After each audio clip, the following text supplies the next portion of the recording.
कोल्हापूर महानगरपालिका निवडणुकीसाठी काँग्रेसकडून रात्री उशिरा पहिली उमेदवार यादी जाहीर करण्यात आली आहे।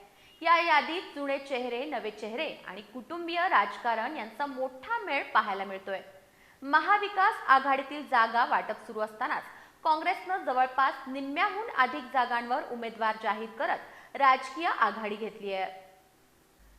कोल्हापूर महानगरपालिका निवडणुकीसाठी काँग्रेसनं तब्बल 48 उमेदवारांची पहिली यादी जाहीर केली आहे।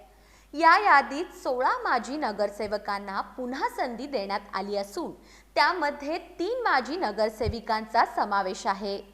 याचबरोबर तब्बल 29 नवे चेहरे काँग्रेसने मैदानात उतरवले आहेत। या पहिल्या यादीत 3 कुटुंबातील 6 जणांना उमेदवारी देण्यात आल्यानं कुटुंबीय राजकारणावरही चर्चा रंगली आहे।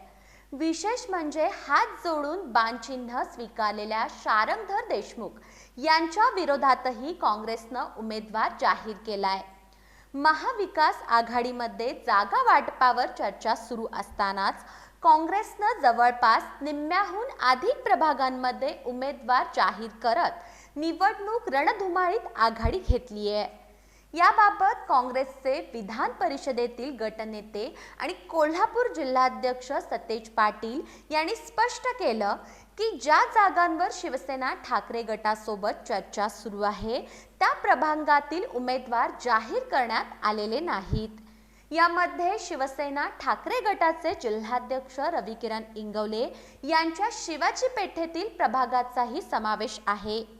या जागांवर अंतिमतः कोणाचा उमेदवार ठरणार याकडे आता संपूर्ण राजकीय वर्तुळाचं लक्ष लागलंय।